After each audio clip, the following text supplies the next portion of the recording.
Voilà. Eh bien, rebonsoir les amis. Rebonsoir. Ouais, Rebonsoir. il faut laisser le temps aux personnes d'arriver. Donc là, David, on a quelques minutes de solitude C'est ça. où il va falloir que nous parlions alors que nous n'avons pas de public, nous n'avons personne. Il y aura du public en différé, Ça mais y est, ça y est, Sarah, ça arrive. Anita, Super. hello, Jean-Luc, Amita. Mhm. Ah, c'est mieux. Sandra, c'est mieux. Bon, ben ça va alors. Merci Pierre d'être là. Ok, super. Moi, ça défile. Ah ben ça y va là. Ah, ça y va là. Mhm. Merci les amis d'être là. Merci Mhm. beaucoup. C'est super, dit Michael. On sera mieux quand même avec une image bien nette, avec des yeux bien ouverts pour nous voir entièrement, des oreilles grandes ouvertes pour nous écouter et puis des cœurs grands ouverts pour nous accueillir. Allez, c'est parti. Bon, allez les amis, Chloé, Alain de Normandie, Nathalie, Pierre de nouveau, qui est là, merci, Marie-Christine, Marilyn, Claude, Fanfan, allez, c'est parti, merci. On était tout à l'heure, vous étiez à peu près 700, alors là, je ne vais peut-être pas attendre que les 700 reviennent, parce que quand même, parler pour ne rien dire, c'est pas ma spécialité. Et la tienne? Pas trop non plus, non. On se trouve un peu bête. Hein. Oui, c'est ça. Mhm. On Donc, aime bien parler pour de vrai. ben, c'est ça, on aime bien parler pour de vrai. Mhm. Eh ben, parle-nous, alors, le temps que notre public arrive, est-ce que tu peux nous parler de tes prochaines interventions en astrologie? Eh bien, oui, Ça, ça, je sais, ça. Ah, Donc, ça, c'est pas pour rien dire. vendredi, nous serons euh, le 15 avril. Veille de la pleine lune. Exactement, veille de la pleine lune. Et je proposerai un direct à 10h le matin sur mon antenne, David Pochard, pour vivre ensemble ce moment de la pleine lune. Alors, un jour avant, d'habitude, je fais le jour même, mais il se trouve que samedi, je suis en déplacement dans le Gers. Et donc j'ai anticipé le direct. Et donc, c'est pour vendredi matin à 10h sur mon antenne. Et c'est une pleine lune qui s'annonce intense, en plein week-end de Pâques. Et donc, c'est les moments de pleine lune, c'est toujours des moments de grande lucidité sur soi-même, de guérison, de, de grands pas vers son unification. J'aime bien dire ça. Moi qui n'y connais rien en astrologie, j'ai quand même repéré que les moments de pleine lune, ce sont des opportunités pour mettre dans la lumière ce qui est dans le non-conscient. Tu es d'accord avec ça? Ah bah complètement. Ouais. Parce que dans une certaine symbolique, la lune, c'est tout ce qui est non-conscient. Elle est totalement éclairée par la lumière du soleil au moment de la pleine lune. Et donc, notre non-conscience peut être illuminée par le Christ, par la conscience solaire. Ouais. Et il faut avoir du courage pour ça. Et bah ouais, il faut avoir du courage pour regarder des fois les aspects de nous où on pourrait avoir honte, mais depuis la guidance d'hier. Depuis la guidance d'hier soir, tout est réglé. T'as remarqué? Oh oui. Et ça remonte d'ailleurs. Du coup, parce que c'est réglé, ça peut remonter. J'ai connu une belle aventure juste avant l'émission, mais peut-être que ça fera partie d'un témoignage de comment s'est préparée cette émission d'ailleurs, parce que c'est toujours aussi ça fait partie de l'aventure de l'émission Vue du haut, c'est qu'on se retrouve à l'heure du déjeuner avec Marie-Odile et puis on papote. Et puis on met tout en processus. Voilà, alors au début, il y a des idées qui fusent de tous les côtés, puis on essaie de structurer un minimum tout ça pour vous proposer le résultat, je ne sais pas, parce que le résultat, il va être vraiment pendant le direct, mais en tout cas, un cheminement qu'on souhaite vous proposer pendant la soirée. C'est ça. Je salue Eric M, qui est nouveau sur le chat. Eh bien, je te souhaite la bienvenue, Eric, que ta place ici se pose très naturellement. Alors donc, vendredi 16, donc bulletin de pleine lune. Voilà, ça c'est le prochain rendez-vous. Puis après, ça suit son cours. Après, il y a des podcasts. Après, ce sera la nouvelle lune. La nouvelle lune, je ne sais pas, ça sera un dimanche, probablement début mai. Là, oui, en général, c'est ça. C'est par ça. Hein, voilà. Oui, ok, très bien. Et en séminaire, tu fais des choses en face à face? En séminaire, alors j'ai des conférences de prévues chez Fabienne Jouot à côté de Rennes, mais je pense que c'est un peu complet tout ça. Je suis pas trop le mouvement des réservations. On joue à guichet fermé, nous. C'est ça. Attention. Donc voilà, donc séminaire de prévu. Donc là, ce sera à côté de Rennes, en Bretagne. Il y en a un autre du côté de Pornic. Là, je pense qu'il reste des places à la Bernerie en Ré, exactement, où je propose une conférence et 2 jours autour de l'offrande vibratoire des planètes. Donc une invitation pendant 2 jours à vraiment vivre la présence et la conscience des planètes depuis son corps, depuis l'instant présent. Et donc ça, ce sera aux alentours du 11-12 juin par là. Et puis il y a une autre date qui est prévue du côté de Bourges fin juillet. Donc ouais, des rencontres comme ça. Et vous retrouvez tout ça sur mon site internet qui est sacréreliance.com, qui figure sous la vidéo. Marie-Odile, tu l'as mis. Mm. Donc ouais, pas mal de rendez-vous parce que c'est une année astrologique intense et un regard sur le ciel et aidant justement pour voir où on en est dans notre cheminement intérieur et collectif. Ok. Bon, très bien. Moi, je ne raconte pas mes stages, enfin ceux que j'anime en tout cas, parce que là, c'est complet. Et donc, Élodie et moi, nous travaillons sur le programme du dernier trimestre de l'année 2022. Je proposerai des assemblées de guérison, donc alors des grands rassemblements cette fois-ci, pour qu'on puisse satisfaire le plus de monde possible et que la communauté, l'assemblée, fasse un grand travail d'élévation de la conscience pour nous-mêmes et pour l'ensemble de l'humanité. Allez, c'est parti pour le Vue du haut. La Vue du haut. Ouais. La Vue du haut, donc, où nous proposons une lecture croisée des événements de la planète et de l'actualité spirituelle. Et à deux voix, puisque toi, tu regardes plutôt l'actualité du monde, et puis moi, je regarde plutôt celle du monde spirituel, mais en même temps. Le sens haut. Le sens haut, absolument. Alors, ce soir, on a choisi un thème central pour cette émission qui est comment s'impliquer dans l'humanité quand on a la conscience d'être Dieu. C'est tout simplement ce petit paradoxe que nous allons tenter de traiter au travers de 4 points d'actualité. D'abord, on va parler de la conjonction, tu vas parler de la conjonction planétaire Jupiter-Neptune et on va aller à cette occasion visiter les valeurs fondatrices de la République. Et donc, moi, je verrai aussi d'un point de vue spirituel de ce que ça vient nous dire. Ensuite, on parlera un petit peu du théâtre des urnes françaises. Et là, moi, je ferai un peu de psychanalyse à ce moment-là. Un tout petit peu de psychanalyse. J'ai invité Tonton Freud à venir nous rejoindre. Donc là, ça va être très sympa. J'avais une image. C'est pour ça que j'avais utilisé un autre logiciel. Je n'ai pas l'image, mais ça fait rien. Je la mettrai sur Telegram pour ceux qui sont abonnés au fil Telegram, Unité Je Suis ou Mode, parce que c'est vraiment sympa. Et puis pour l'exotisme, on ira voyager un petit peu en Chine et on verra ce que le peuple chinois emprisonné et manquant de pas mal de choses vient nous indiquer pour nous-mêmes. Et enfin, on mettra un costume de politologue émérite en discutant un peu de la guerre entre l'État profond et l'Alliance telle qu'elle se décline dans le conflit entre la Russie et l'Ukraine. Voilà, ça c'est un plan. Super. 4 points, 4 points qu'on va essayer de traiter. C'est un petit clin d'œil, ça, parce que là, il y a un mois, j'avais annoncé le plan et je m'étais un petit peu j'avais anticipé certaines informations en avance, mis le 4e point au premier point. C'est ça, tout en annonçant le plan. Tout en annonçant le plan. Donc voilà. On avait fait un grand retournement. Oui. Mais c'est bon. Ça avait beaucoup fait sourire. Donc, on peut peut-être revenir sur notre titre de base, c'est-à-dire comment s'impliquer dans l'humanité quand on a conscience d'être Dieu. Qu'est-ce que tu as envie de dire sur ça? Qu'est-ce qui t'a, toi, c'est un peu toi qui as voulu ce thème-là, et moi je suis tout à fait d'accord d'ailleurs, mais qu'est-ce que ça t'inspire? Moi, je suis arrivé un peu avec un constat personnel et puis aussi un constat de me sentir comme deux mondes qui cohabitent en même temps. Et j'aime bien appeler donc me sentir personnellement dans une grande conscience, d'avancer vers cette conscience avec je suis pleinement dans des nouvelles modalités d'être au monde, dans les relations, dans ma pratique. Je pratique l'astrologie, je sens que c'est source d'inspiration, je me sens, c'est des moments où j'ai beaucoup de gratitude parce qu'il y a un moment d'instant présent. Et puis, je continue à aller dans le monde, à aller faire mes courses. Et là, je sens vraiment ces deux mondes avec qui cohabitent en même temps, avec des états de conscience très, très différents. Et donc, il y a des institutions qui, de mon point de vue, s'effritent un petit peu. Et puis, il y a en même temps cette nouvelle réalité qui vient totalement d'une conscience intérieure qui grandit.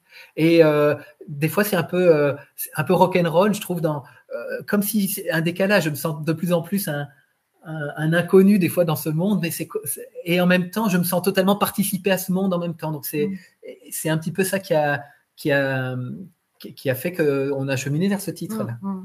Et moi, ce que je pourrais dire de ça, c'est que, bon, souvent, quand même, quand je vais dans le monde, ce matin, je suis dans un supermarché, par exemple, bon, alors de campagne, hein, attention, les hyper, ce serait peut-être un peu difficile, mais un petit supermarché de campagne, là, et moi, j'ai toujours l'impression d'assister à une reconstitution historique. Hein. Donc, j'ai vraiment l'impression de vivre ma vie intérieure, la conscience que j'ai de moi dans une certaine fréquence, et quand je vais dans le monde, j'ai cette impression d'aller au Puy du Fou, quoi, mais de regarder, ou peut-être même le Moyen-Âge, on va reparler du Moyen-Âge tout à l'heure, donc peut-être on peut voir ça. Et puis, qu'est-ce que je voulais dire d'autre? Oui, je crois aussi que j'ai vécu ma vie pendant tout le début de mon existence terrestre. Je n'avais qu'une envie, c'était de sortir de cette incarnation, de me casser de là, parce que je ne comprenais rien à ce qu'était le monde. Au fond, je me rends compte aujourd'hui de ça. À l'époque, je ne pouvais même pas le formuler. J'étais dans un état de désespoir, en fait. Hein. Et je pense que l'humanité était vraiment pour moi une sorte de punition. Et je pouvais avoir envie de quitter l'humanité le plus vite possible. Et probablement qu'une partie du développement spirituel que j'ai entrepris pour moi-même, qui était vraiment plutôt une façon de chercher à être un peu mieux dans ma vie, je l'ai fait pour essayer de quitter l'humanité telle qu'elle est. Et aujourd'hui, c'est l'inverse. Je dirais, j'ai plus du tout envie de me sortir de la roue des incarnations, mais j'ai compris pourquoi avait choisi de venir sur la Terre, et le développement spirituel tel que je le vis aujourd'hui, il est au service de l'humanité, et il n'est pas pour fuir l'humanité, c'est pour y être encore plus, c'est pour y être encore plus fort, pour y être vraiment avec ma pleine puissance.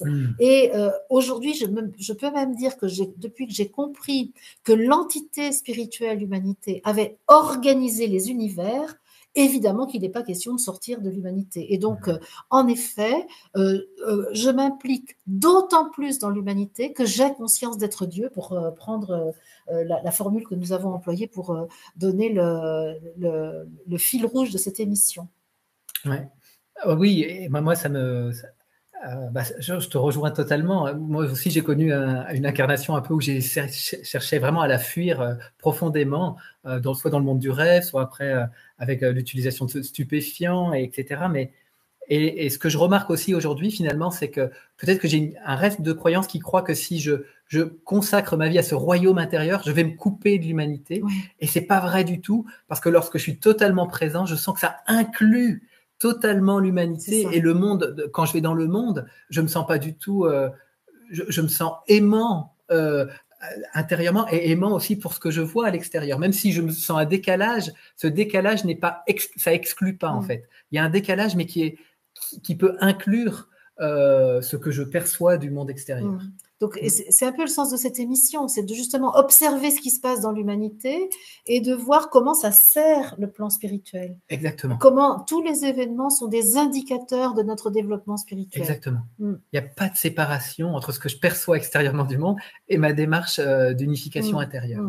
Donc, ça veut dire que là, moi, en tout cas en mon nom, et tu verras si tu adhères ou pas, mais moi, j'ai envie de dire à tous ceux qui ont envie de vibrer plus haut, de se développer spirituellement, surtout que ça ne soit pas pour fuir l'humanité, mais au contraire pour y vivre encore plus longtemps, pour y apporter une semence de lumière, d'amour, et la faire grandir avec nous, puisque nous sommes constitutifs de cette humanité, et nous la constituons comme nous sommes constitutifs du divin, et nous le constituons. C'est ça, c'est en acceptant vraiment totalement l'incarnation que là, on peut totalement s'ouvrir à l'amour pour l'humanité, en fait. Et c'est antinomique. Moi, j'ai cherché à la fuir, cette incarnation, et c'est au contraire, c'est totalement prendre place dans ce corps, et là, quelque chose se passe. Bon, tu vas être content, il y a notre ami Olivier qui est là. Alors ça, Olivier, quand on parle d'actualité, notre truc, c'est qu'on a les jetons, parce qu'Olivier, toi, t'es très, très bon là-dessus. Justement, on a dit que notre propos, c'était pas de faire aussi bien que Olivier sur l'information, mais de sélectionner quelques petits points de ce qui se passe dans l'information du monde, et de le combiner avec la vision spirituelle. Et ça se passera bien. Coucou Olivier, c'est super. Donc, on a dit qu'on faisait, parce que j'ai pas rappelé le programme, là. Si, j'ai rappelé le programme. Si. Ouais, je sais c'est ça. Si.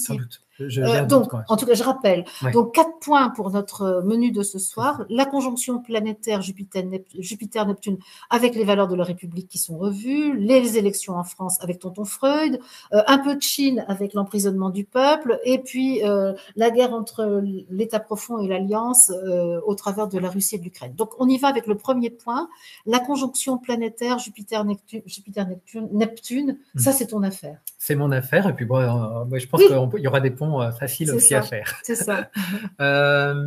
Donc, parce que les amis, aujourd'hui, il se trouve que c'est le grand jour de la conjonction au degré exact entre la planète Jupiter et la planète Neptune. Ces deux planètes donc en conjonction, c'est-à-dire qu'elles sont alignées. Si je regarde le ciel et en direction de ces deux planètes, elles sont dans un alignement parfait. Et tout ça, ça se déroule, la scène se déroule dans le signe du Poisson. Et bon, c'est un événement majeur pour l'année 2022. J'ai vraiment nommé cet aspect comme étant un aspect favorable à la guérison, c'est-à-dire à l'unification, c'est-à-dire à la reconnaissance du Dieu qui vit à l'intérieur de moi, à l'esprit qui vit en moi. Et donc, cette unification, eh bien, c'est la guérison. Hein. Donc, cet aspect est favorable dans l'émission de ces ondes pour cette guérison totale, j'ai envie de dire. Cet aspect a lieu tous les 13 ans. C'est des cycles de 13 ans. Alors, c'est pas tout le temps dans le signe du Poisson. Dans le signe du Poisson, il faut remonter à 1860, mais autrement, ces deux planètes se réunissent tous les 13 ans. Et il se trouve que cet aspect est très lié aussi aux républiques. Par exemple, il y a une conjonction entre Jupiter et Neptune dans le signe du Scorpion, me semble-t-il, en 1792, au moment de la création de la Première République. Et puis, on va voir après pas forcément des conjonctions, mais des aspects très précis entre ces deux planètes à chaque changement de République, à la 2e, à la 3e, à la 4e, puis à la 5e. De nouveau, un aspect très précis, une conjonction très précise pour la création de la 5e République. Donc,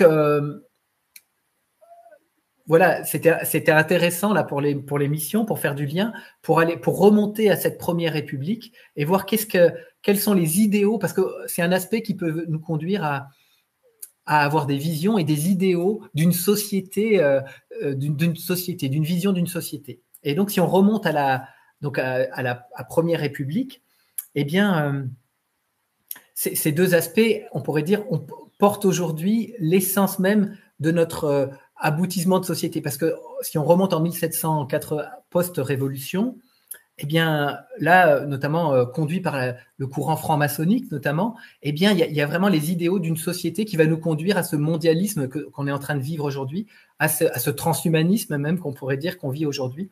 Et donc, la première fois c'est pas la première fois, mais en tout cas, la Première République naît avec une vision du monde qui va trouver un petit peu un aboutissement ou une fin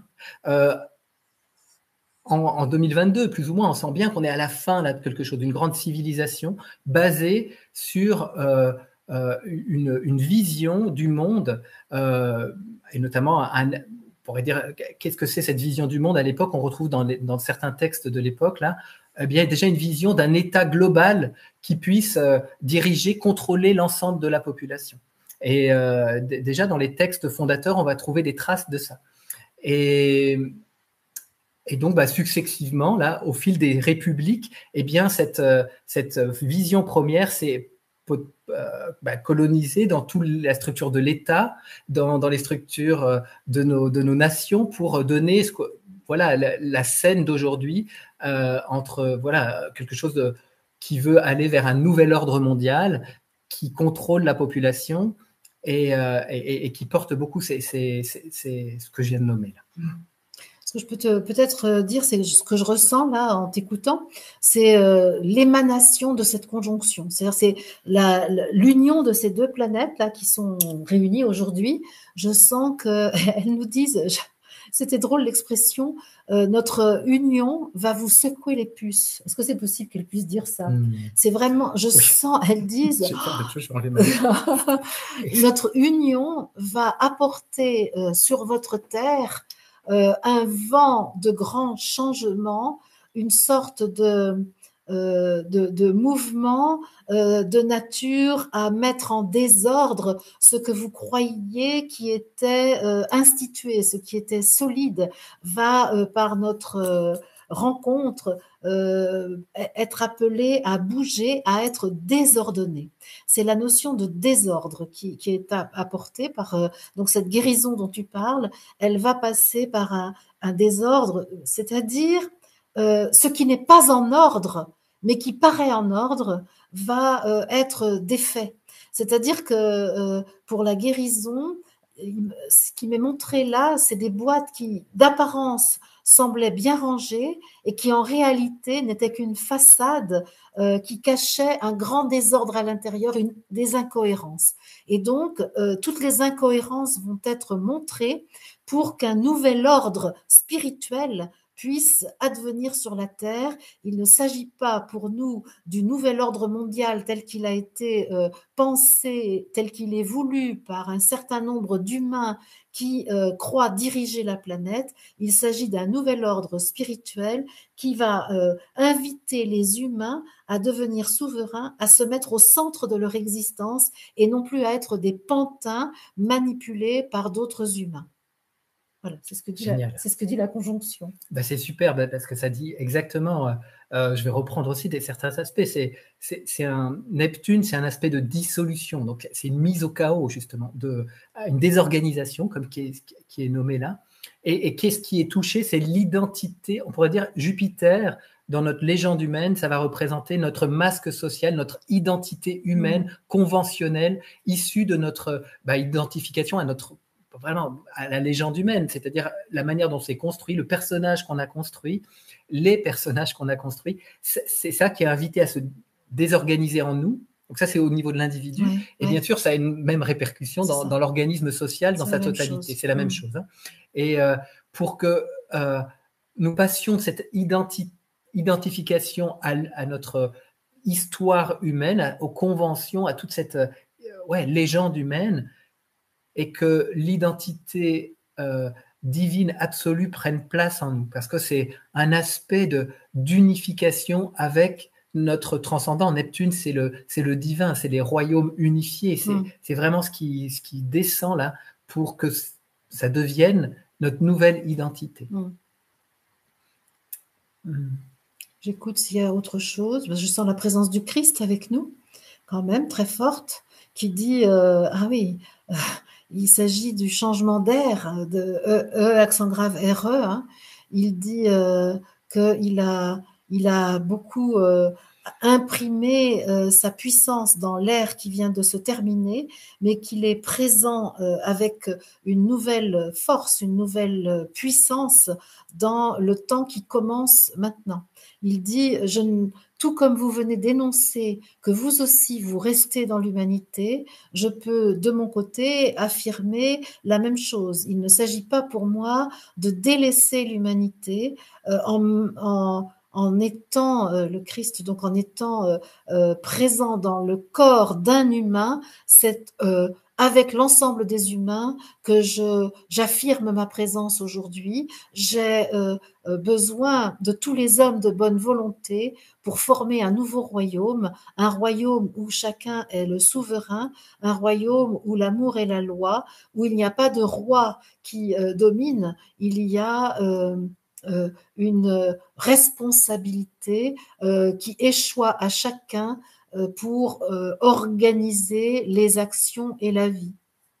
Donc ça, c'était le message du Christ. Et d'ailleurs, tout à l'heure, tu te souviens, tout à l'heure en préparant, j'ai eu une petite phrase qui était sympa. Il parle de roi, de royaume, là, et on va aborder tout de suite les élections en France.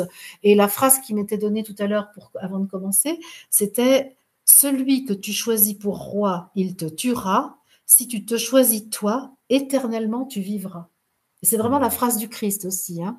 Donc je vous la refais parce qu'elle était belle, celle-là. Magnifique. Hein. C'est totalement inspiré, on est bien d'accord. Hein. Celui que tu choisis pour roi, il te tuera. Si tu te choisis toi, éternellement tu vivras. C'est ça. Donc c'est vraiment la phrase qui nous permet d'aborder. Est-ce que tu voulais dire autre chose sur les républiques ? Hmm. Non, non, non. T'es sûr? Je ne vais pas te brimer, Non, non, non, non. hein. Et donc la question, c'était, oui, faire de la nouvelle République, on pourrait dire, parce que là, comme on est à la fin d'une République, quelle République dans laquelle on va vivre? Eh bien, c'est plus de République. La République, c'est je fais de mon royaume intérieur ma République. Je veux dire, tout va partir de ce monde intérieur. C'est ça. Donc, et de cette nouvelle identité divine. Oui, non, bah, c'est tout. Allez, je vais me la refaire parce que je l'aime bien. Oui, allez. Celui que tu choisis pour roi, il te tuera. Si tu te choisis toi, éternellement tu vivras. Mais c'est très impliquant, hein, très impliquant, parce qu'il faut se choisir soi et assumer totalement sa responsabilité. Hein. C'est ça.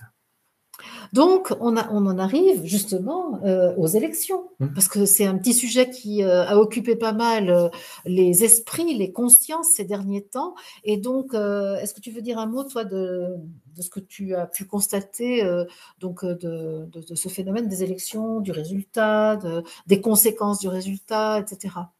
Ouais, je peux dire un mot. Déjà, peut-être pour faire un lien avec ta phrase, je trouve que c'est beau parce que l'étymologie d'élection, ça veut dire choisir.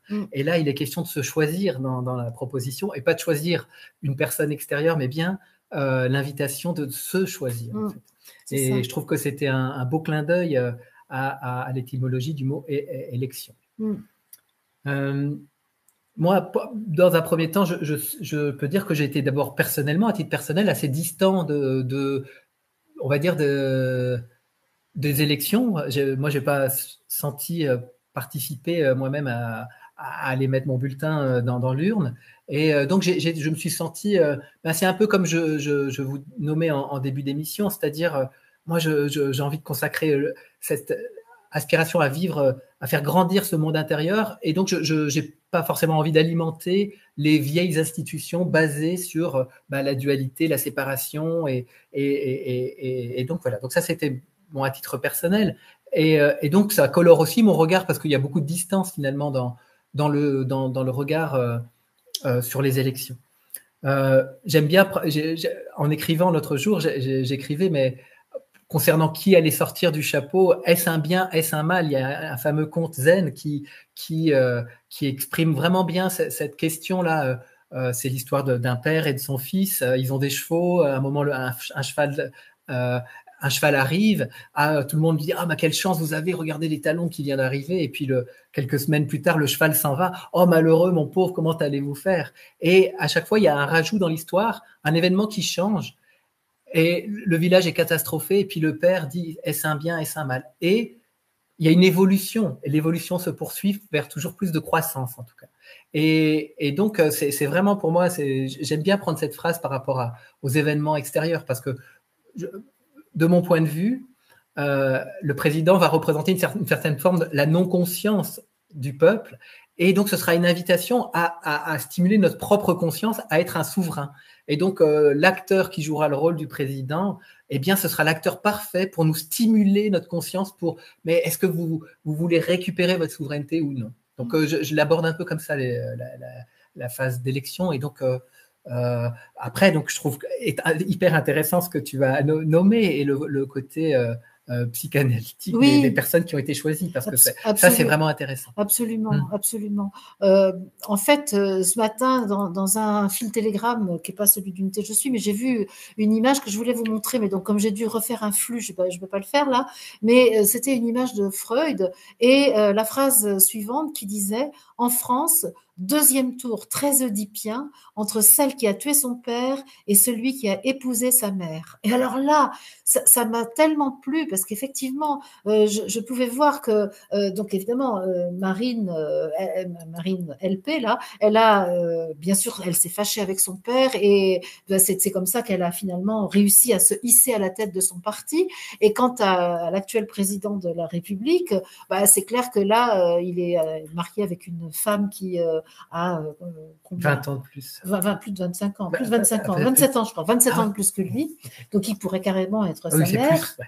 Et donc là on voit bien comment on a là deux enfants blessés, que ce soit celle du Front du Rassemblement national ou celui qui est à l'Élysée aujourd'hui, on a vraiment 2 enfants blessés qui n'ont pas fini leur progression vers Oedipe. Alors oui, je ne vais pas rentrer sur l'histoire du genre de l'épouse du président de la République.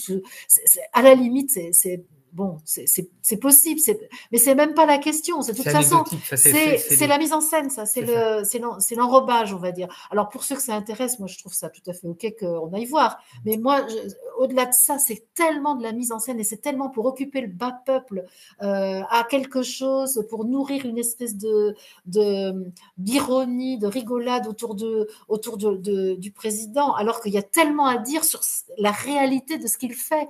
Mais pendant qu'on s'occupe de sa vie privée, des choses, bien sûr, ça dit qu'il est menteur, ça dit tout ça, mais ça, on le savait avant, ils sont tous. C'est la base. C'est la base.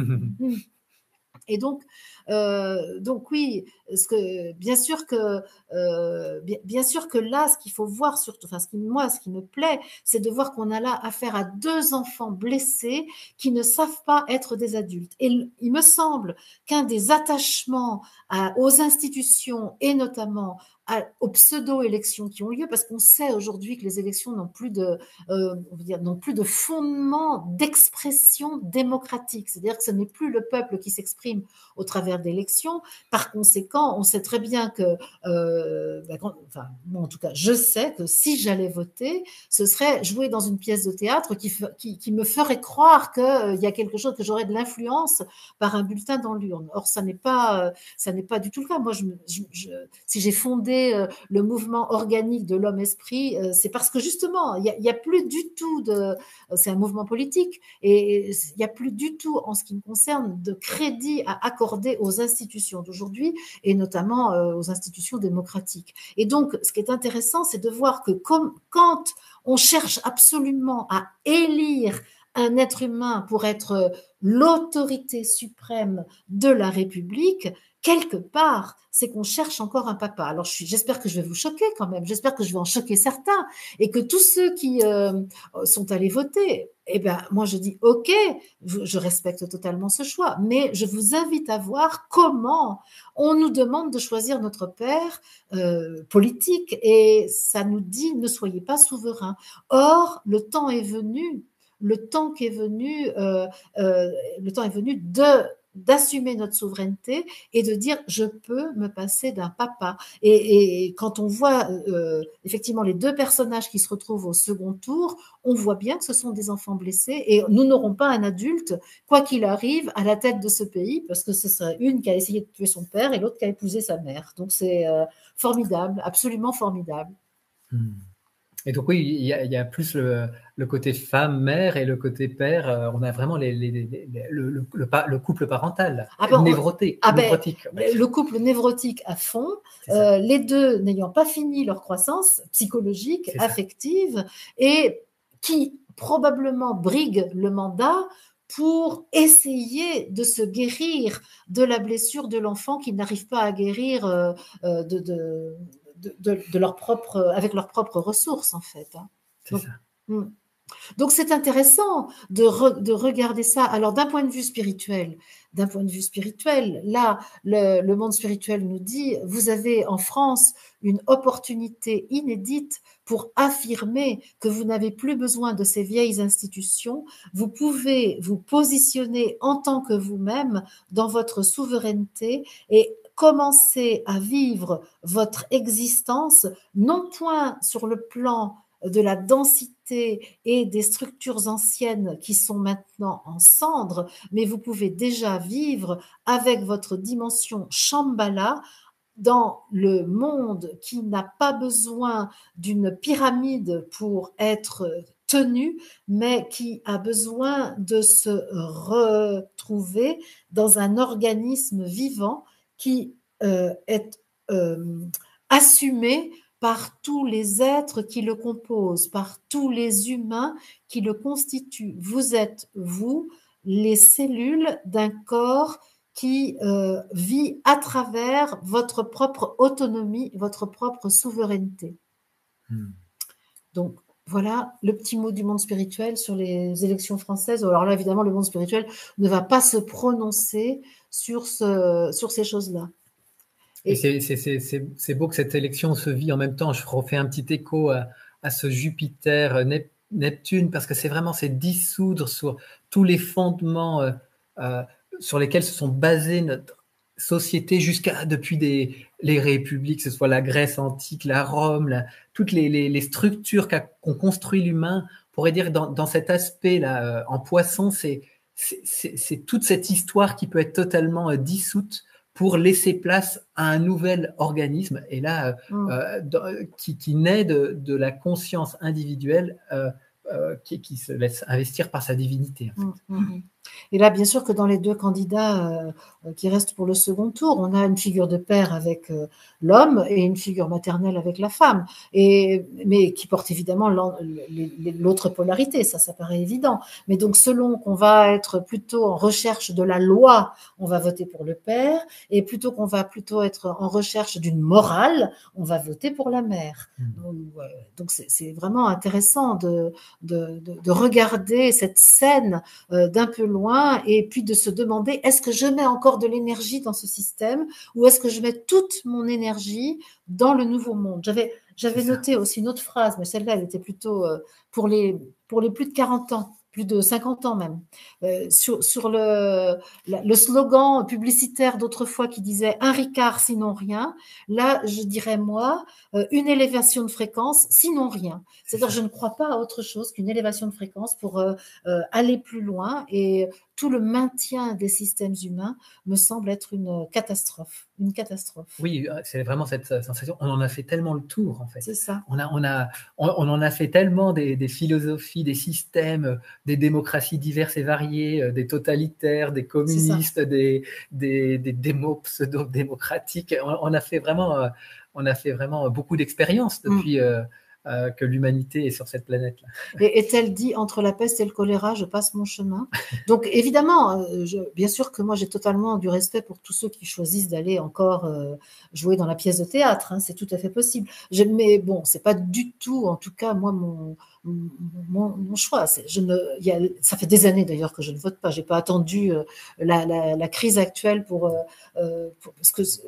parce que il y a déjà très très très très très longtemps que la démocratie telle qu'elle a été conçue dans l'agora de la Grèce n'existe plus, puisque d'abord la taille du pays ne permet pas de vivre une véritable démocratie, et puis les institutions ont quand même largement altéré le principe même de la démocratie.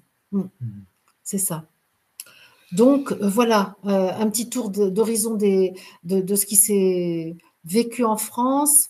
Je sens là que je peux capter la conscience du peuple de France. Ah oui, alors là, donc ça me demande un tout petit moment, j'ai beaucoup de frissons, la conscience du peuple de France. Alors la conscience spirituelle, donc l'entité spirituelle du peuple de France. Ah voilà, c'est pas la première fois, je crois que je le canalise. L'entité spirituelle du peuple de France, qui est différente de la conscience du peuple de France. Justement, l'entité spirituelle dit oui, le peuple de France, dans sa manifestation, a maintenant les moyens de son autonomie, de sa souveraineté. Vous, qui êtes dans ce pays, vous êtes aidés par l'entité spirituelle que je suis pour augmenter votre lucidité, pour renforcer votre capacité à vous positionner. Plus vous serez nombreux sur cette terre à regarder vers votre dimension la plus élevée, votre fréquence la plus élevée, plus les anciennes institutions se dégraderont d'elles-mêmes sans violence, sans difficulté. Il s'agit que vous soyez de plus en plus nombreux à mettre votre énergie vers le monde nouveau qui se construit. Il s'agit que vous soyez de plus en plus confiants en votre capacité à construire, à ériger une nouvelle société qui prend en considération chaque humain avec la même importance, car tous, vous avez la même valeur, la même importance, et il s'agit que cette importance soit mise en évidence, soit reconnue et qu'elle soit valorisée, car chacun de vous est doté de talents infinis qui sont appelés à être au service de la communauté. C'est pourquoi nous inspirons un certain nombre d'entre vous à capter et formaliser la structure du monde qui est en train de surgir et qui est la conséquence d'une grande élévation de conscience d'une partie de la population qui va ensuite drainer avec elle ceux et celles qui seraient encore fermés à la vérité de leur identité. J'ai la tête qui tourne. Et je vois la figure de Marianne, le symbole de la France. Et c'est vraiment une figure qui est vraiment représentative de l'entité spirituelle humanité. Et il est important que les habitants de ce pays se souviennent qu'ils sont un élément de la manifestation de l'entité qui vous parle là en cet instant.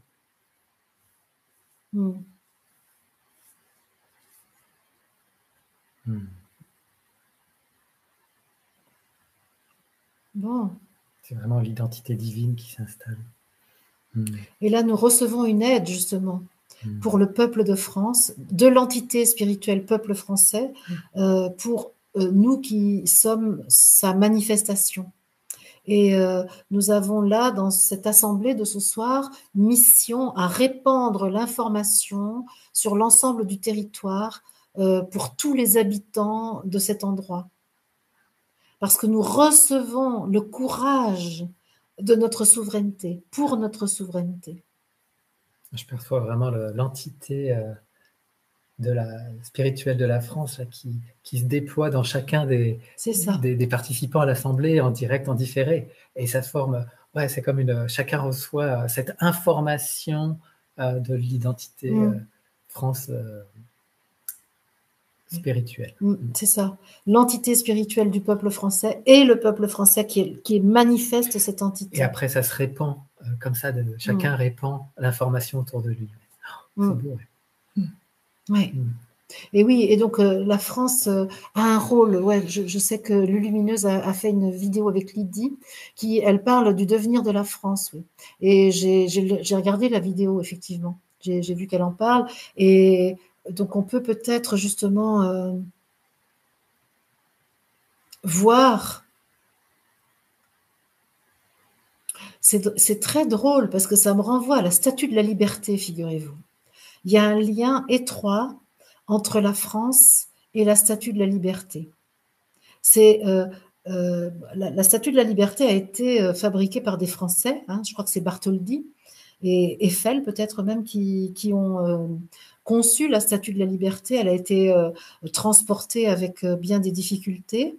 Et donc, c'est un peu de l'entité spirituelle humanité qui est allée se poser dans la baie là, qui surplombe la statue surplombe New York, je crois. L'identité spirituelle de la France. Que j'ai dit quoi? De l'humanité. Ah oui, de la France. C'est aussi de l'humanité. Ah bah oui. Mais peut-être que c'est peut-être pas faux non plus. Oui, c'est ça. C'était peut-être.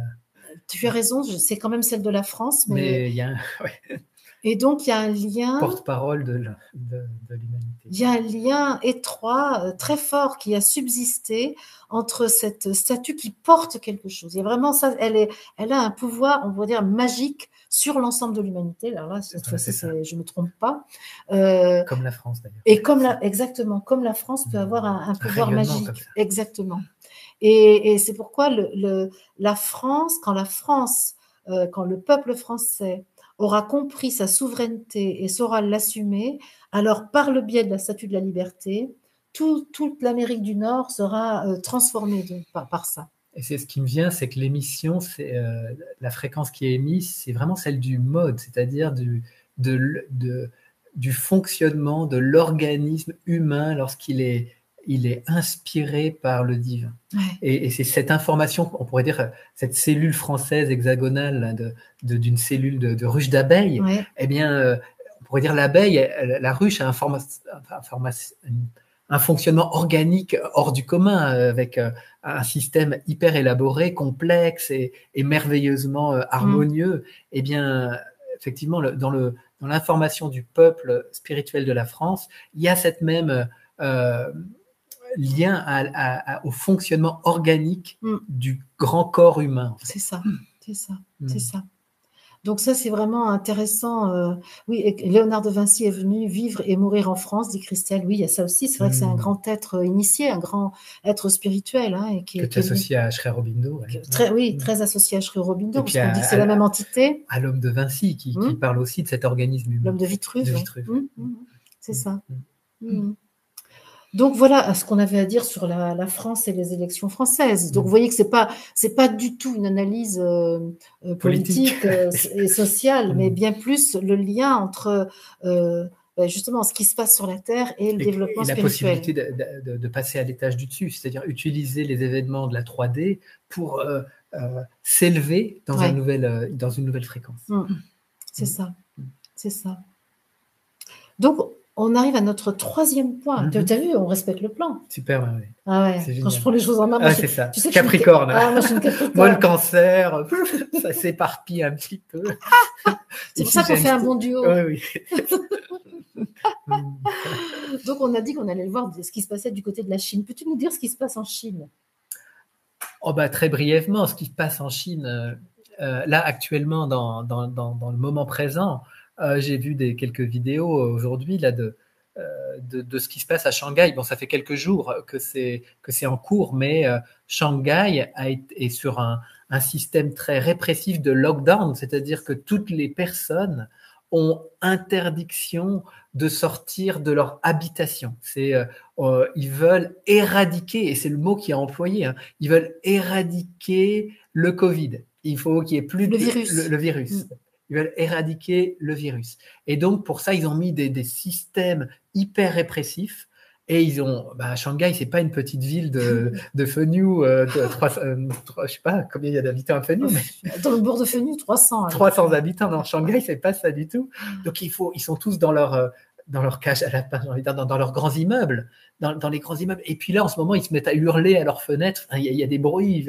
Et c'est des images un peu, qui sont complètement, on se croirait en plein film de science-fiction. Enfin, toutes les autorités sanitaires du pays sont équipées dans leur combinaison blanche. Là, on se demande vraiment ce qui se passe. Hein, et c'est pour le fameux virus, je ne sais pas quel numéro on l'appelle, le Delta, le Xeli. Je ne sais pas. Oméga, j'espère qu'on va l'appeler Oméga. C'est ça. Mais en tout cas, donc voilà. Et donc voilà, ça c'était une scène qui a quand même bien marqué, et on s'est interrogé avec Marie-Odile sur le sens, ce que représentait la Chine dans notre psyché intérieur, dans notre représentation du monde, de ce que représente pour nous la Chine au niveau de la conscience. C'est-à-dire quelle part de nous est symbolisée par l'événement qui se passe en Chine. En fait, c'est ça. C'est-à-dire que moi, je considère toujours que quand je suis confrontée à un événement qui me choque, qui me heurte, qui me défrise, on va le dire comme ça, c'est que je suis concernée par cette chose-là. Et donc là, effectivement, c'est choquant de voir des gens emprisonnés chez eux, des gens qui sont donc l'objet d'une coercition aussi importante. Et je me suis dit, mais à quel endroit de moi c'est la même chose? Et je me suis demandé ce qui pouvait être la Chine en moi, surtout moi qui est un petit peu, j'ai toujours une méfiance vis-à-vis de ce peuple, alors que je ne le connais pas, j'ai eu jamais maille à partir, mais il y a comme une espèce de réticence à aller. Et donc je pense que je symbolise par la Chine quelque chose qui, en moi, crée de la méfiance, en fait. Et j'ai compris, tout à l'heure, en discutant avec toi, il me semble que j'ai compris que c'est le côté âme groupe, c'est-à-dire le côté troupeau.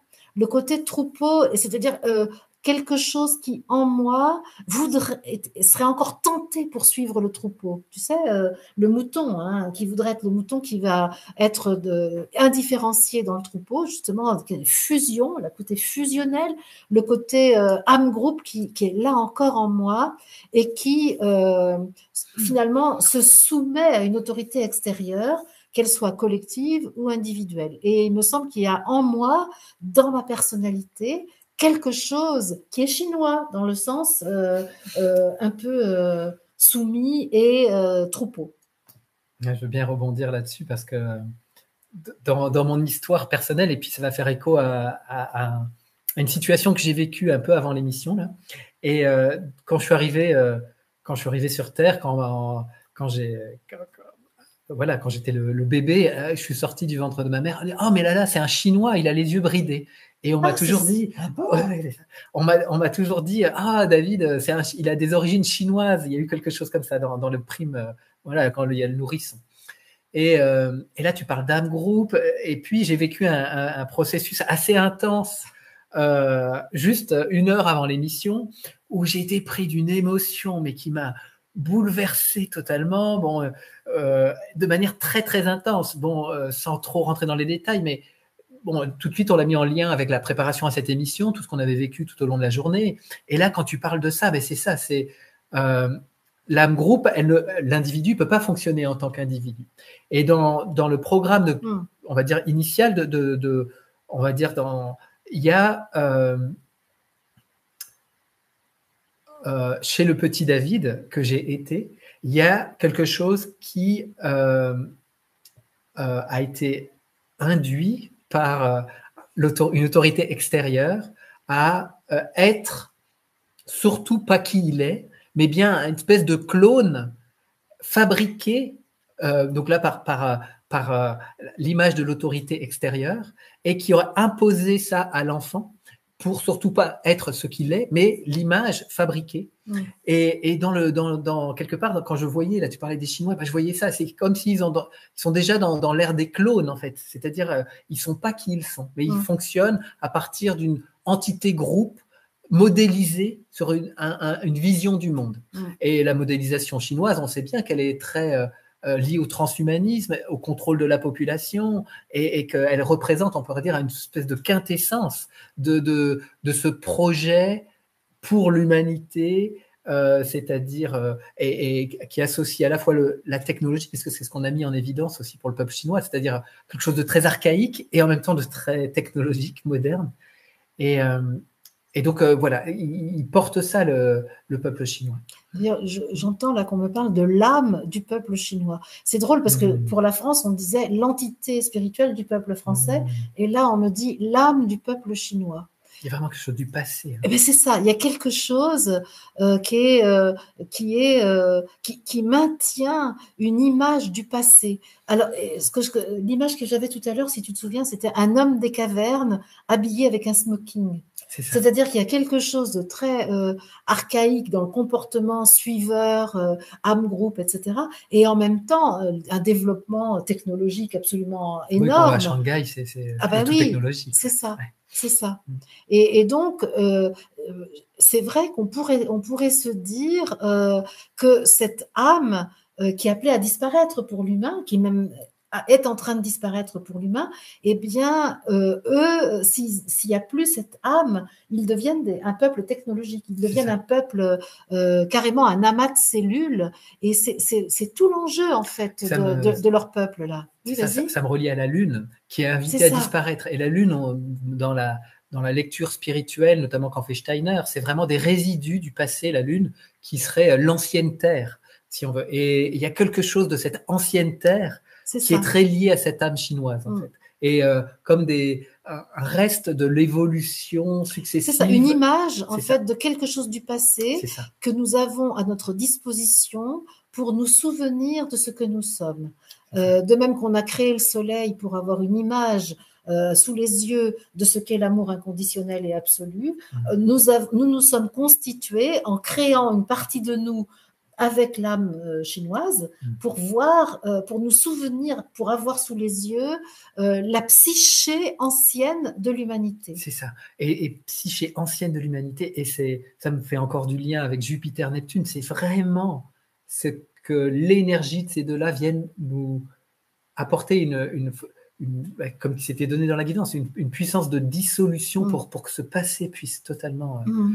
Et en nous, parce qu'on porte une cellule chinoise en nous. Ouais. Et donc, il y a du servage. Alors, bien évidemment que parmi ce peuple, il y a aussi des gens qui sont autonomes, qui sont souverains. Bien entendu, là, on parle de grands mouvements. On parle pas de... on sait bien qu'il y a des exceptions et qu'il y a des gens qui... Oui, c'est pas pour classer... Enfin, et puis, on va pas en tirer de conclusion sur la valeur. Ce ça. qui nous intéresse là, c'est de voir la dynamique et comment...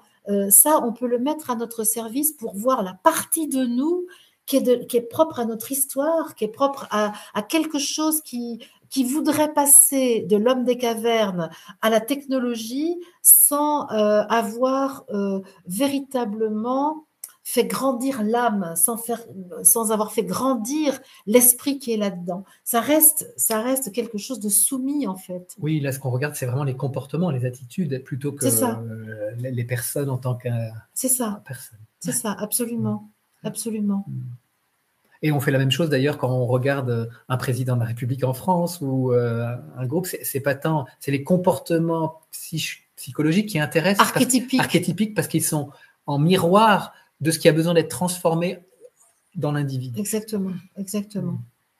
Et là, justement, on peut tout à fait, si on est d'accord, offrir à l'âme du peuple chinois l'information de l'homme-esprit unifié que nous nous proposons d'être.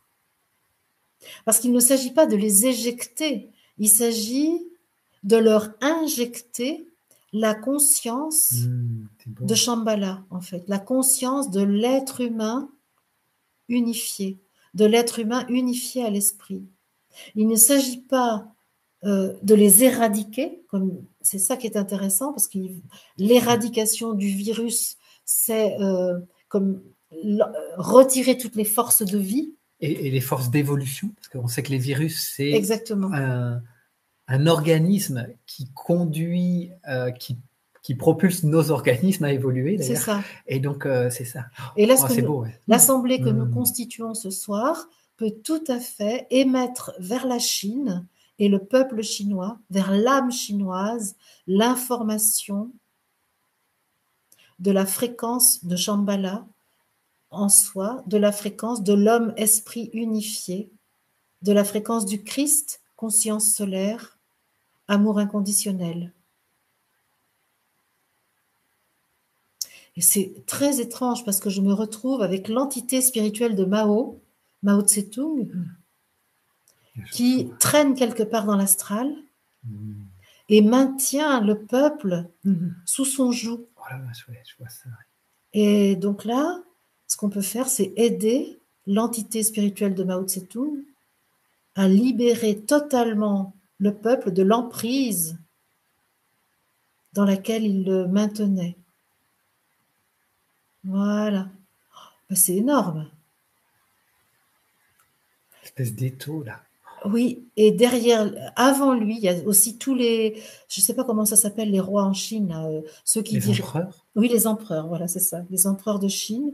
Ben, il y a tout cela, parce qu'il y a toute une lignée, en fait, d'êtres qui ont eu l'habitude de maintenir ce peuple sous le joug. Et en libérant le peuple, eh bien, ça libère aussi tous ces êtres, tous ces empereurs de Chine, tous ces dirigeants chinois qui continuaient d'être là dans le plan astral. Mais ça te fait tousser. C'est super. Je dois avoir un empereur chinois à libérer. Génial. Le chinois en moi. Oui, c'est intéressant, hein. Vraiment, regroupons-nous, hein, parce que justement, c'est l'assemblée telle que nous la constituons, c'est-à-dire des êtres souverains, libres, incarnés, qui peut par fréquence émise, appeler la fréquence du peuple chinois à s'accorder avec nous. Il représente en plus tellement le modèle transhumaniste et toutes les expériences de l'homme augmenté, de l'utérus artificiel et du clonage. Et on sait que le nouvel ordre mondial est totalement inspiré par le modèle du Parti communiste chinois. Oui, donc là, à nous d'aider ce peuple à se hisser en fréquence. Donc justement, l'amour inconditionnel que nous portons en nous peut s'offrir à l'âme du peuple chinois, et vraiment à l'âme. Et c'est ensuite cette âme qui, elle, va monter au niveau du je suis du peuple chinois et qui va pouvoir aider les individus par la voie de l'esprit. Voilà, l'âme remonte avec le je suis, et chaque Chinois, chaque individu chinois va pouvoir recevoir l'information de son je suis individuel. Oh, c'est énorme.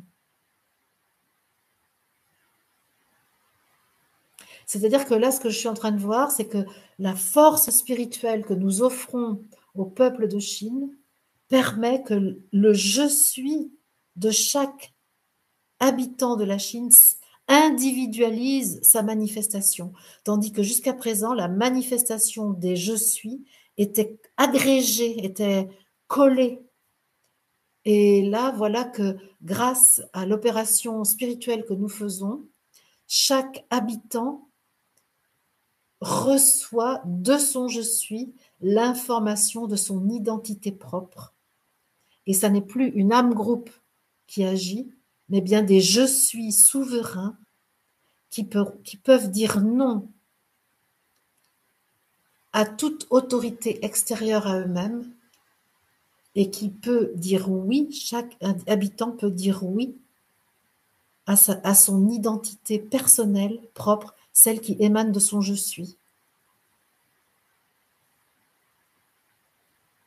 Et c'est ça, ils sont beaucoup, tu dis Johan, mais c'est ça justement. Oui, Cléo, il y a une libération énorme, je suis d'accord. Il y a quelque chose qui libère totalement, des verrous qui s'ouvrent. Tout à fait. Marie-Soleil dit c'est puissant. Super. Ouais. Ouais, c'est fort. Oui, l'âme est remontée au niveau du je suis, et de cette manière, chaque je suis peut donner à chaque habitant l'information de ce qu'il est. Il y a donc la individuation. Individuation. Wow. Et toutes les traditions chinoises qui sont très riches peuvent s'épanouir. Je pense à la médecine chinoise, je pense à la porcelaine, je pense tellement de... Bon, je ne connais pas grand-chose en culture chinoise, mais il y a une très belle tradition. Le Tao, bien sûr. Des polarités. C'est ça. Ok. Ouais, je ne me doutais pas qu'on irait vers ça. Hein. Non, quand on a parlé du sujet. C'est une grande libération, un allègement. Mais toi qui es né chinois. Bah oui, c'est ça. Tu vas pouvoir être toi. Ouais. C'est ça. Peut-être que tu avais été visité par l'âme groupe. Hein. Ah, bah c'est sûrement. En plus, je connais mon thème astrologique, bien entendu. Ah oui. Je suis la lune dans mon thème est très puissante, donc le lien au passé, à l'ancienne humanité, et elle est invitée à être alchimisée dans mon thème, parce qu'il y a la planète Pluton avec, enfin bref, et donc je sens que c'est très lié à ce que je suis inscrit dans mon thème de naissance pour que je le transforme, justement. Donc c'est très beau, ouais. Ça me touche beaucoup. Oui, en préparant l'émission, on n'a pas du tout été guidé vers ça, hein, donc c'est intéressant de l'accueillir là en direct. Et moi, je dirais que la puissance de l'Assemblée permet une ouverture de conscience bien plus grande. 1315, c'est pas une date. Non, c'est 1313, c'est bien 1313, c'est impeccable. Transformation, Yahoo. Et on est à jour 13 aujourd'hui. Ah, alors ça c'est génial. Ah, oui, non, 12. Ah non, mais si on additionne, ça fait 13. Ah d'accord, ça fait 12, 4, 2020. D'accord. Super. Oh, génial. Et Jupiter-Neptune, c'est un cycle de 13. Ouais. Donc ce phénomène, Françoise nous dit, ce phénomène est extrêmement bien décrit dans la suite de la prophétie des Andes, le secret de Shambhala. Bon, on est décidément, moi en ce moment, depuis 3-4 jours, je suis très marquée par Shambhala. C'est la fréquence de Shambhala, bien sûr. C'est ça. Quatrième point, David, ou est-ce que tu veux aller en Chine encore un peu? Non, c'est bien. C'est bon? Ouais, ça me va bien. Quatrième point, Ouais, on a dit qu'on se déguisait en politologue, donc c'est ça. on met son costume de politologue et on va évoquer, comme le font les grands, la guerre entre l'État profond et l'Alliance, et on va la regarder au travers, au travers du conflit entre la Russie et l'Ukraine. C'est ça. Nous, ça nous fait, c'est pas qu'on rit du conflit, Non, mais bah non. par contre, ce qui nous fait rire, c'est d'employer des grands mots comme le font les grands. Oui, c'est ça. Hein? Oui. C'est ça. Mm. Alors, est-ce que tu peux dire un mot de ce qu'on appelle l'État profond et de ce qu'est l'Alliance? Déjà, allons-y. Fini la pensée bridée, nous dit Yves Alexandre. Merci Yves pour le jeu de mots. Alors, oui, on va dire que l'État profond et l'Alliance, pour moi, de ce que j'ai compris, représentent deux courants présents dans l'humanité. Deux courants, un courant, donc l'État profond, qui ont un projet totalement mondialiste de nouvel ordre mondial, avec, on pourrait dire, un super État qui chapeaute l'ensemble des pays, et qui, donc, il y a l'annihilation, on pourrait dire, de l'État des nations pour une grande nation mondiale avec une gouvernance centrale, technocratique, et qui basait l'État profond sur une philosophie relativement satanique, on pourrait dire ça, et donc qui contrôlerait l'ensemble de la population.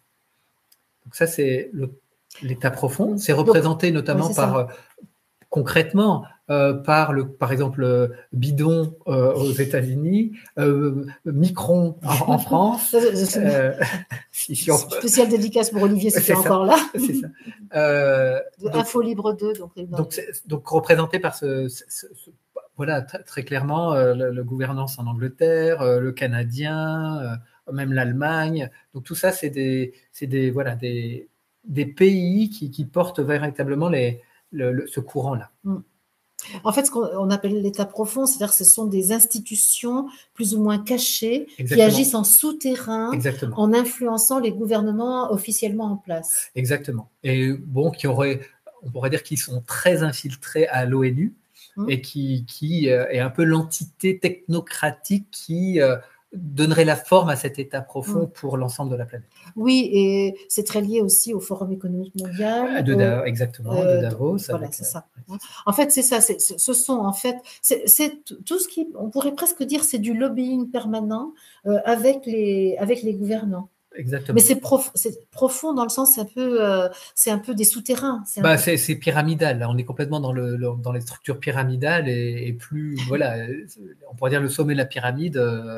On les voit pas ils sont très profonds pour le fait, parce qu'ils sont, c'est vraiment des. Là, on est proche de l'occultisme, de pratiques très ésotériques, très mystérieuses. Et là, il y a différentes strates. Dans les strates effectivement les plus profondes, c'est ça. Oui, c'est ça. Ah oui, là, on est dans du rituel. On est vraiment comme par exemple de la magie. De la magie, imposer le bâillon à l'ensemble de la population, par exemple, ça, c'est tout à fait un rite initiatique de leur point de vue pour le contrôle de la population. Par exemple. Oui, c'est ça. Il y a non seulement ce qui se fait en loge noire, donc dans l'occulte, mais ça prend très facilement maintenant, par le biais des gouvernants en place, une traduction concrète auprès de la population. Ah bah oui, parce que les gouvernements en place sont mis en place par cette identité cachée. C'est ça. C'est ce qu'il faut comprendre, c'est qu'effectivement, le visible, les gouvernants visibles ne sont qu'une face visible de quelque chose de profond, justement, de souterrain. Et c'est pour ça que ça s'appelle Deep State ou État profond. Exactement. Alors maintenant, la polarité opposée. Donc l'alliance, ce serait en tout cas représenté par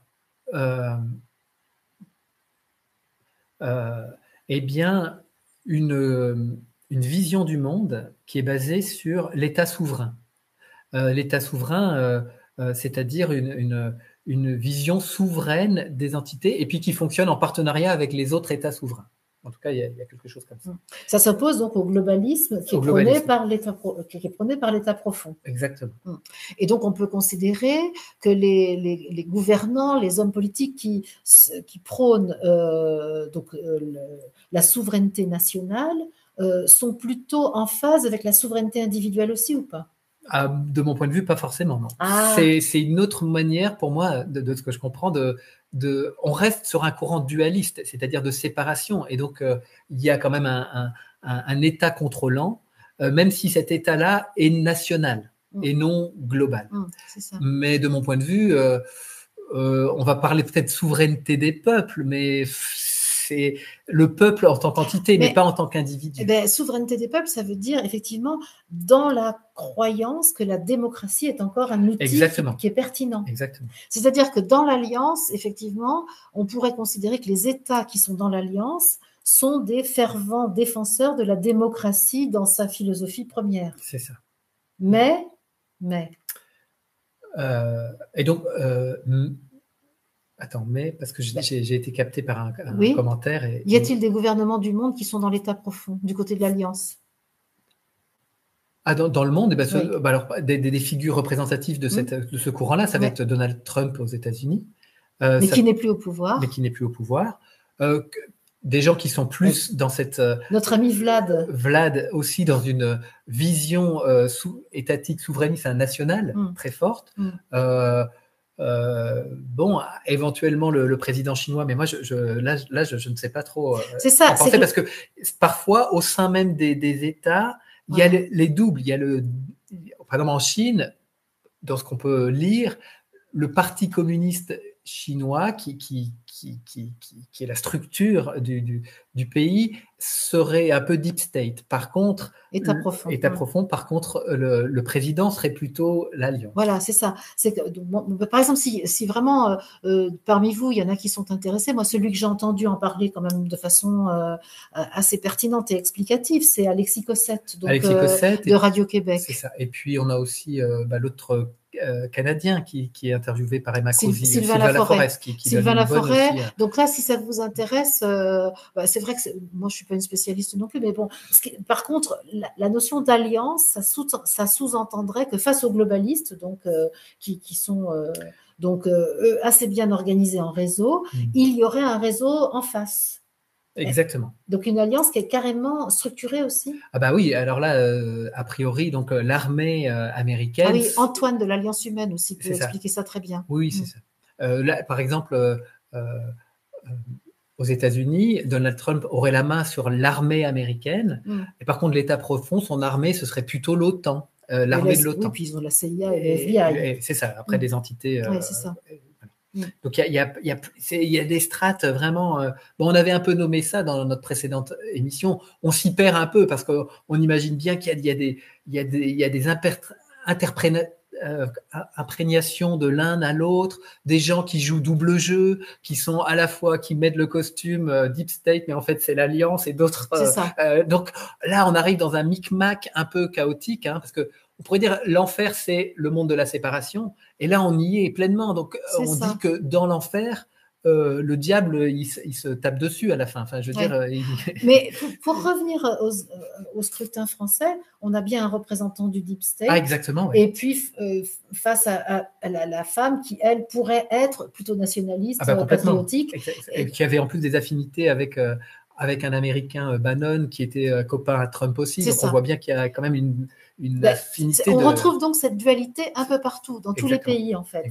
Et comme tu le dis, David, on ne sait pas à qui se fier, parce que un jour ils ont des chapeaux noirs, donc on va dire plutôt donc État profond, et le lendemain ils ont des chapeaux blancs, plutôt Alliance, et puis tout ça change, et puis tout ça c'est. Et puis après, j'ai vu des commentaires, effectivement, le commandant Ashtar et compagnie, parce qu'après tout ça, l'Alliance est, du point de vue extraterrestre, ou en tout cas entité en dehors de notre Terre, il y a aussi ce même combat entre, on va dire, un deep state et puis une alliance qui bon voilà, mais là, on rentre dans des strates. Moi, voilà, j'ai un regard. Bon, j'annonce que tu feras une émission en plus, je crois.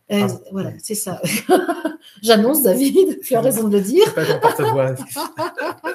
Que je prévois une émission sur ma représentation de ce qu'est l'humanité, la divinité et ce que sont les galactiques. Parce que c'est vraiment intéressant justement. Parce que un des trucs moi, ce que je remarque, c'est que l'état profond, évidemment, on voit, c'est tout ce qui conduit au transhumanisme, au contrôle social, etc. Et donc à l'espèce de globalisation où chacun est en fait cloné. C'est même plus que l'âme groupe des Chinois. Hein. Là, c'est carrément, vraiment, c'est du clonage. Il n'y a plus de psyché du tout. Ah ben non, c'est ça. C'est quand ils disent là en Chine, ils sont en train d'éradiquer le virus. On veut éradiquer l'évolution. Et éradiquer l'évolution, c'est-à-dire on enlève le divin de ce plan d'incarnation. Enfin, il y a plus du tout de.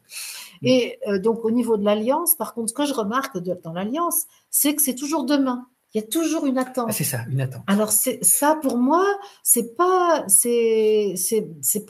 plus intéressant que le fait d'être brimé, etc. Et ça, on le retrouve dans des courants religieux très anciens, avec 2 courants messianiques qui auraient un messianique immédiat, ce serait plutôt l'état profond. Hein, donc, c'est-à-dire, on va créer un chaos et on va et donc un messianisme immédiat, et l'autre alliance, un messianisme sur du long terme. On va faire durer. Et c'est très intéressant que tu dis, j'avais pas noté ça, c'est toujours demain, on attend. Ah ben c'est clair. Et on le voit bien depuis que Trump a perdu les élections de Trump. On s'est dit, bon, bah, ils vont montrer la fraude. Et puis on s'est dit, ah mais non, c'est plus tard.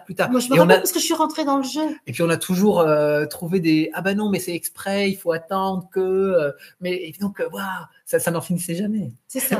Et finalement, ça a accouché d'une souris, la montagne a accouché pour le moment, mais en fait, ils attendent toujours parce que c'est en cours. A priori, maintenant, il faut attendre les midterms, et puis, mais en même temps, ils attendent un moment opportun pour révéler tous les dossiers qui sont en train d'être alimentés. Et donc, ça, la mise en attente, l'espoir. Je n'oublie pas que le monde spirituel nous dit tout le temps que c'est un des plus grands poisons qui soit. Et on a toujours 2 balanciers, en fait. C'est un balancier d'un côté plutôt arimanien, Deep State, et un balancier plus luciférien, Alliance. Et au centre, en fait, on nous balançait toujours d'un côté ou de l'autre pour que jamais on vive la présence du Christ dans le ici et maintenant, dans l'instant présent. Ouais. Parce que j'ai noté des choses intéressantes par rapport à cette crise qu'on vit. Là, c'est une crise de l'incarnation. C'est-à-dire, c'est un refus de l'incarnation. Alors d'un côté, on nous propose Ahriman, le tout technologique, et puis de l'autre côté, de belles morales, de belles philosophies. Et demain, un jour viendra, l'humanité sera heureuse. Et il n'y a jamais cette... Ah bah oui, mais là, c'est là que ça se passe, c'est dans cet instant. Et donc, dans le conflit, justement, qui a lieu actuellement, donc entre la Russie et l'Ukraine, c'est exactement ces 2 figures qui sont, sont posées là. Exactement.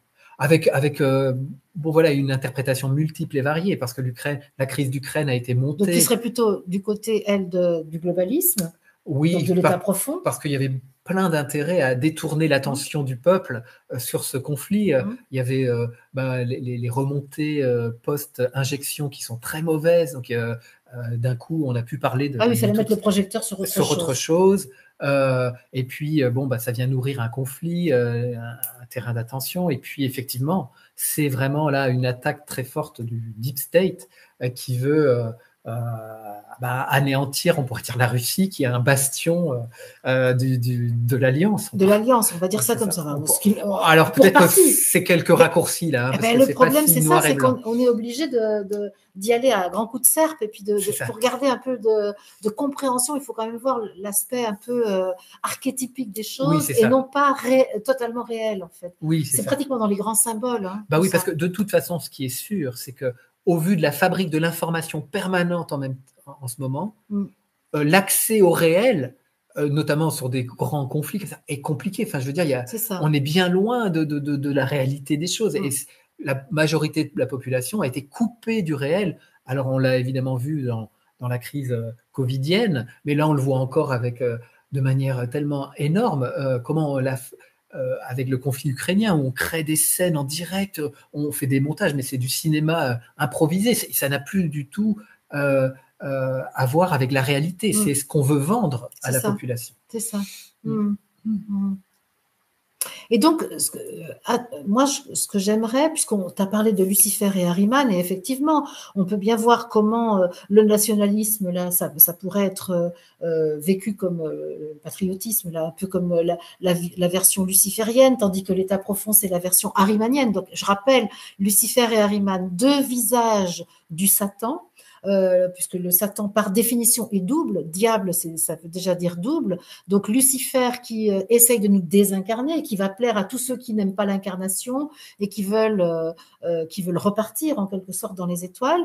Et donc, oui, ils attendent un Messie qui va venir les chercher. Et donc, je vais y revenir avec les galactiques.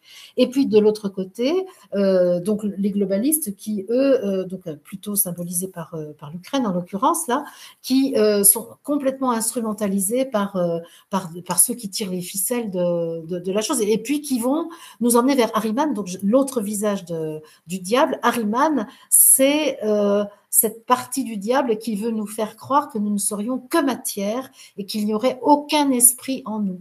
Lucifer veut nous dire, vous êtes pur esprit, vous devez vous dégager de l'incarnation. Ahriman, à l'inverse, nous dit, vous n'êtes que matière, vous devez éradiquer toute présence de l'esprit dans votre vie. Donc ça, c'est intéressant. Et donc, le Christ, à l'inverse, dit, vous êtes divin et humain en même temps. Exact. Vous êtes homme, esprit. Et donc, c'est vraiment c'est pour ça qu'on va vers l'unité de l'homme et de l'esprit avec la conservation de notre individualité par la responsabilité du je suis en je. Et donc, c'est vraiment ça, l'issue heureuse du combat entre Lucifer et Ahriman, sachant que Lucifer, c'est ce que tu montres, c'est le groupe sculpté de Steiner avec cette statue où on repousse Lucifer en haut, on repousse Ahriman en bas, et ça ouvre le cœur pour que le Christ puisse vivre. C'est vraiment tout à fait ça le combat que nous sommes en train de connaître là. Et donc, qu'est-ce que je voulais dire par rapport aux galactiques? C'est-à-dire que de la même manière que l'Alliance nous fait attendre toujours quelque chose de nouveau qui va nous sauver, chez beaucoup de spiritualistes, il y a une attente que les galactiques viennent nous sauver. Alors ce soir, David, puisque tu es là, tu vas me protéger si je me fais battre. Mais je vais dire... parce que ça unifie justement. Il n'y a pas la négation des galactiques, mais ça les remet dans une... Voilà. Les galactiques, c'est nous. Les galactiques, ce sont des dimensions de nous-mêmes qui sont existantes dans d'autres galaxies que celles de la Terre et celles du système solaire. C'est-à-dire que quand je ferai cette émission spéciale sur la nature même de l'humanité et sa constitution spirituelle et physique, eh bien, je vous expliquerai avec précision comment ça s'organise. Mais là, je vous propose simplement l'information ce soir, vous en ferez ce que vous voudrez, mais les galactiques ne sont rien d'autre que nous-mêmes. Et plus nous les reconnaissons comme des fréquences en nous-mêmes, plus nous internalisons la puissance de leur aide qui a lieu maintenant, pas demain.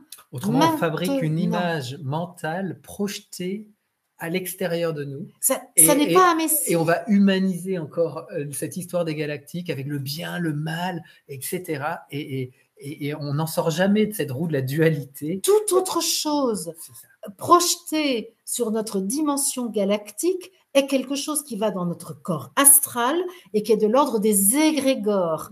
De même que les égrégores existent pour parler des petits gris, des reptiliens, tout ce que vous voudrez, ce sont des égrégores qui sont le fruit de la conscience humaine, de la manière dont l'homme a conscience de lui-même et a les croyances sur ce qu'il est. Et donc, il est temps, mais vraiment tellement important ce que nous disons là, c'est hyper important de tout internaliser et de voir que nous avons la responsabilité totale de tout ce que nous croyons, de tout ce que nous voyons. Et si nous voulons voir des petits gris, nous voyons des petits gris. Si nous voulons voir des extraterrestres qui viennent nous abducter, nous voyons des extraterrestres qui viennent nous abducter. Toutes ces réalités, enfin, ça existe, mais ça existe depuis la croyance. Exactement. C'est ça. Et depuis l'astral. Donc, dans l'astral, tout c'est possible. Et une fois qu'on y croit suffisamment, on le fait, ça manifester.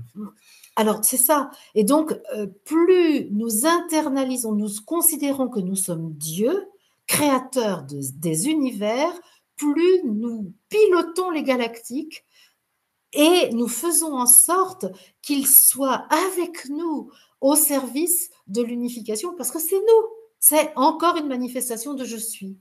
Et donc, il n'y a pas à attendre, il y a à actualiser le potentiel galactique que nous contenons. Yes. C'est tellement important. Nous sommes créateurs, absolument. Et j'aimerais beaucoup, beaucoup, beaucoup que nous soyons suffisamment nombreux maintenant à cesser d'attendre qu'un vaisseau spatial vienne nous chercher pour nous réveiller.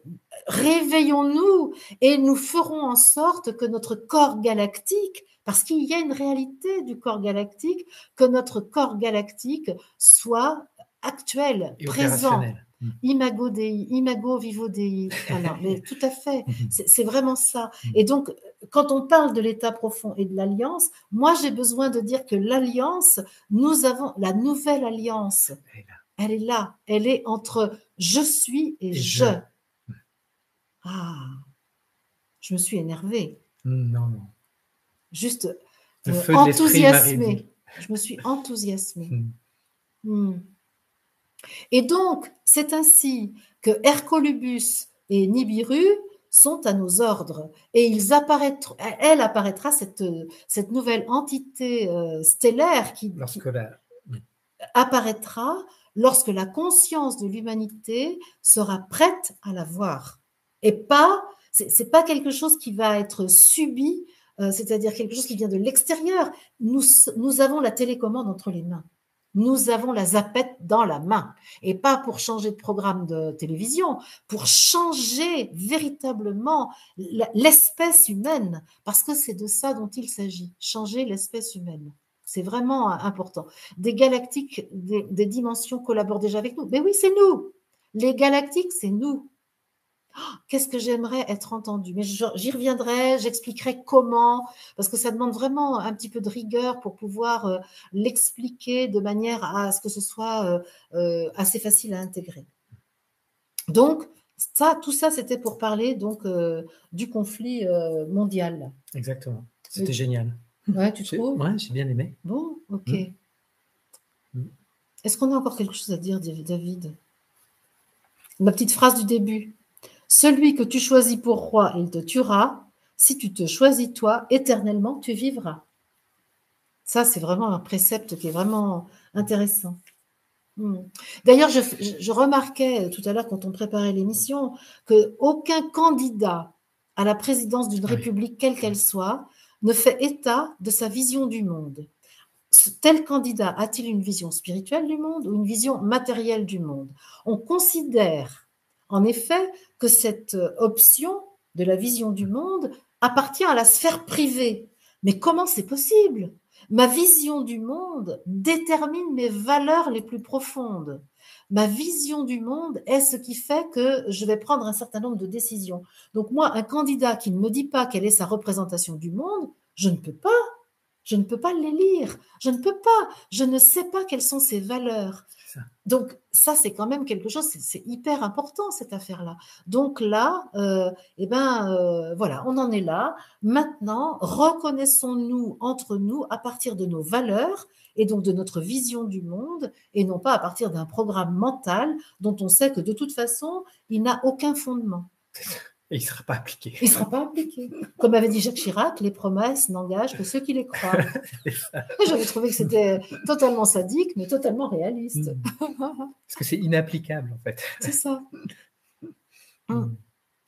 Bon, David, alors, comment on pourrait... Est-ce qu'on a une conclusion? On n'a pas de conclusion, en fait. C'était quoi le titre de l'émission? Ah, comment s'impliquer dans l'humanité quand on a conscience d'être Dieu?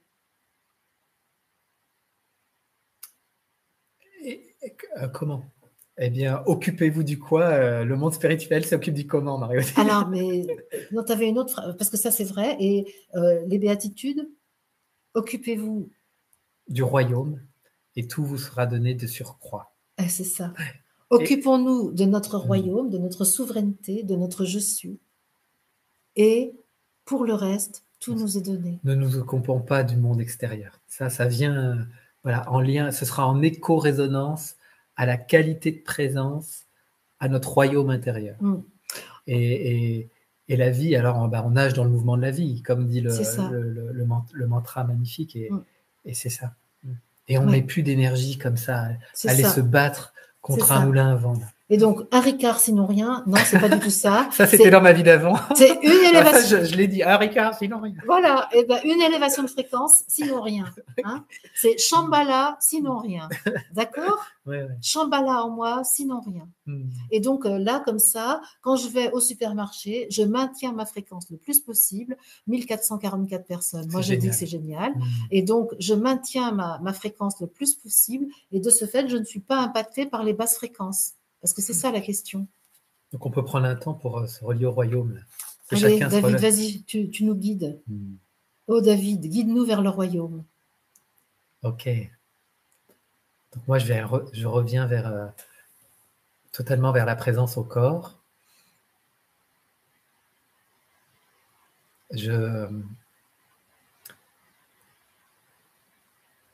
J'offre totalement ma conscience et mon corps à la présence de je suis.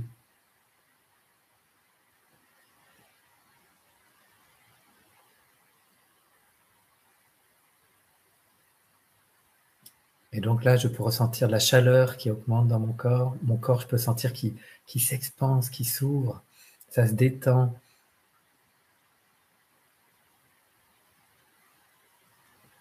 Et là, il y a un état de joie qui vient aussi à ma conscience. Et je sens que la nouvelle intelligence du divin humain aussi se met en place, là, le supramental, quelque chose qui circule, qui tourne là dans ma conscience, dans ma tête. Et là, je peux me sentir, je prends le temps de me relier à chacun d'entre vous aussi, à l'assemblée.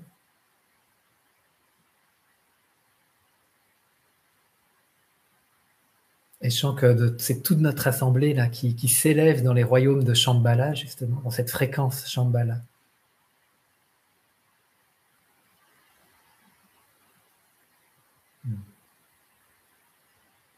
Et là, eh bien, on peut émettre puissamment cette fréquence de l'unité dans le grand corps de l'humanité, dans la conscience de l'humanité, sur toute la Terre, et même dans tous les univers.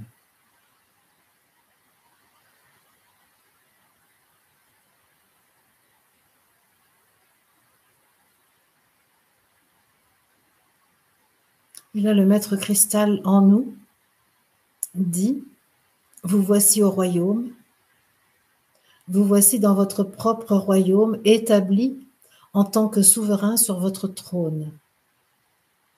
Ici et maintenant, vous régnez. Ici et maintenant, vous aimez. Ici et maintenant, vous rayonnez. Ici et maintenant, et non point demain, vous êtes souverain.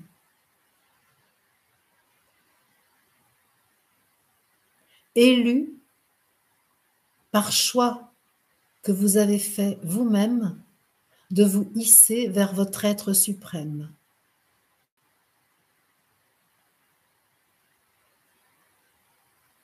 Élu non point d'une nation, mais de l'humanité tout entière.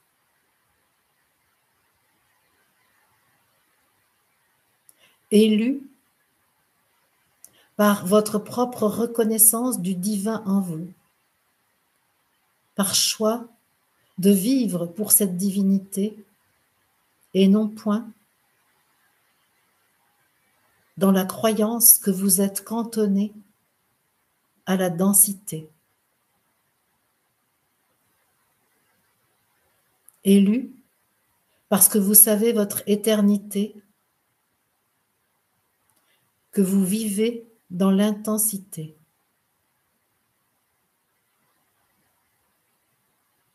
Les élus sont ceux qui se choisissent eux-mêmes et assument la responsabilité du créateur qu'ils sont. Le royaume est formé et vous pouvez désormais, autant que vous le désirez, y revenir pour régner sur votre existence. La fréquence du royaume peut s'installer en chacun,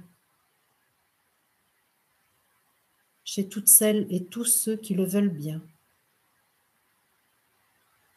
Le royaume n'est rien d'autre qu'une fréquence personnelle que vous pouvez activer dans votre système, dans votre propre édifice, dans votre corps.